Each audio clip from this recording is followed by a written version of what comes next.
Well, we continue under green from California. Kyle Busch, the leader. We remind you of the other motorsports action coming up throughout the weekend here on ESPN2.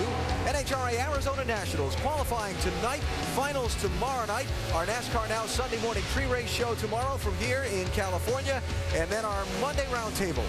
Wrapping up all the weekend's action. And then it's off to Las Vegas for the NASCAR Nationwide Series. That's next Saturday at 4 Eastern Time. That's what's coming up on the ESPN family of networks racing-wise. Kyle Busch has opened up a 10-second lead on second place. Time for our nationwide up to speed. And Jamie, not all of that was actually on the racetrack. No, it wasn't. They were pretty quick in the pits as well. And of course, he got on the radio and talked to the team and wanted to know how good he's doing. What's the lead now, Jason? 11 and a half. Wow. Yeah, we're clicking them off, dude. Don't need to do too much. Yeah, we picked up about 4.5 there on pit road. Good job, guys. Just a reminder, this is the same car that he dominated last time they were here, led 144 of 155 laps, won from the pole, and so far it's the same deal all over, Shannon. Jamie, we've already spoken about how consistent Kevin Harvick here is here on this track. In qualifying, he said that the car was way, that's a lot of ways, way too loose. Now they've tried to work on it here in the race because the loose condition's still consistent. They took some air pressure out of the car for Kevin Harvick. So far, so good. Jamie? And behind him right now, Greg Biffle, 3 years, 75 races to be exact since he went to Victor Lane in the Nationwide Series. Eddie Perdue, his crew chief, said, I think we're due. And Greg Biffle, of course, happy with the car, made a wedge adjustment on that last stop. Shannon? Carl Edwards pretty happy with the car. He said he just needs to be a little freer. It's the tight conditions that they're battling out there. They did make an air pressure adjustment and a wedge adjustment on that last pit stop. Dan Stillman looking on. Second race as crew chief for Carl Edwards, doing a pretty good job. Jamie?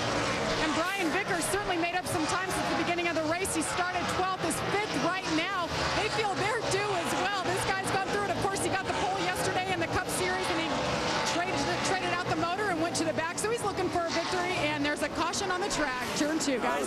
Caution's out. Got a big fire on the backstretch off turn 2. It's Michael McDowell. Heavy contact for McDowell, and he's trying to get the car down to the inside. Lots of flames inside the car. Yeah, he needs to get that car to a stop and get out of it because that... See the fire truck coming as quickly as he can get there to get the car pulled over and get out, Michael. He's broken an oil line or a fuel line. Completely exploded.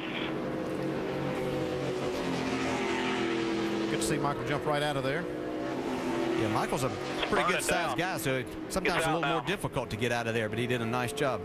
Hate to see it after a great qualifying effort.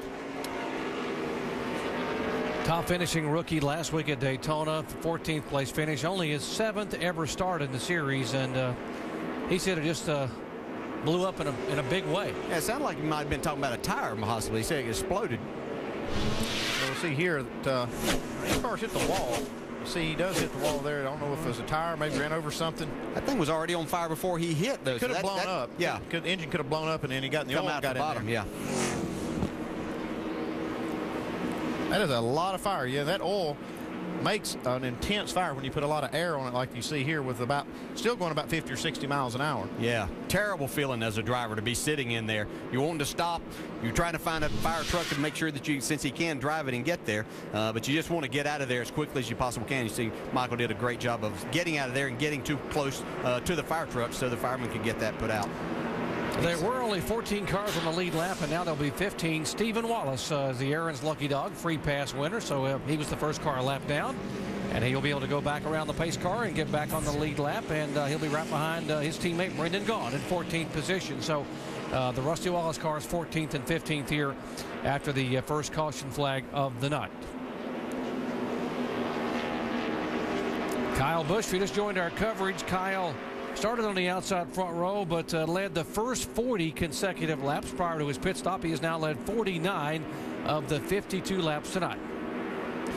And here they come down pit road. Let's go down to Dave Burns. David Rudeman running 12. They will put 4 tires on the 10 car. They will make a chassis adjustment as well for David Rudeman. The car was fairly decent that time, but they needed an adjustment again. Vince?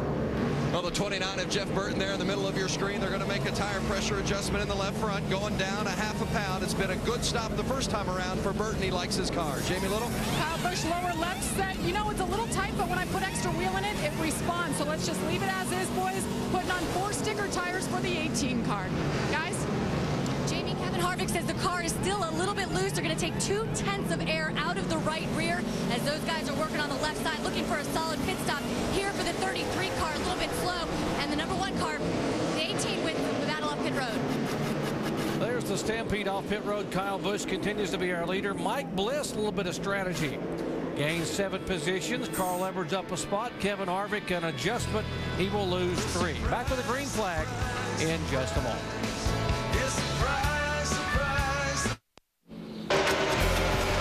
Typical night in Southern California for NASCAR stock cars. Close calls on pit road, a little contact, and how about some hot cars on the racetrack?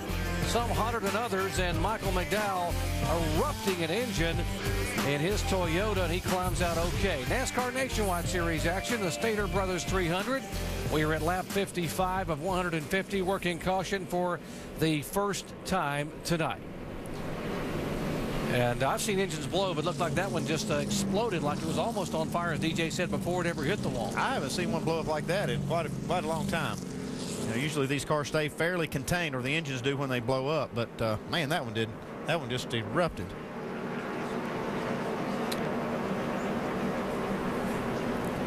Well, you saw the fire erupt on the 47 car, and let's explain how that happens and what all's involved as we go down to our ESPN Craftsman Tech Garage and Tim Brewer. Thanks, Doc. Folks, the connecting rods and the pistons, they go in the engine looking like this. But when they come through the side of the oil pan, they have a tendency to look like this. And what happens, they actually come out here and cut the oil lines in two. When they cut the oil lines, you got these headers right here. They're about 1,400 degrees, red hot. And that's what ignited all that oil. And that's the reason when you see the rods coming out looking like that, DJ, is going to be a big eruption of fire. Yeah, Tim, you could actually see some of the parts and pieces flying out of that car after it blew up. You still see them right here in our shot. A lot of pieces of that motor coming apart. DJ, how does he see anything inside that car? It's really hard. You basically don't. You're going by memory more than anything right there, and you're just turning it left and hoping that everybody behind you is going to dodge you. And, again, you're just trying to get this thing out of the way and slow down where you can get out as quickly as possible. Good news is Michael McDowell able to climb out okay. In fact, he, even though he's a rookie driver, he was putting the window net down and unhooking before the car was even stopped because of the fire. And kudos to the safety crews for NASCAR. They were on their way to that car before it ever got stopped and were able to help the driver and put the fire out. Back in a moment.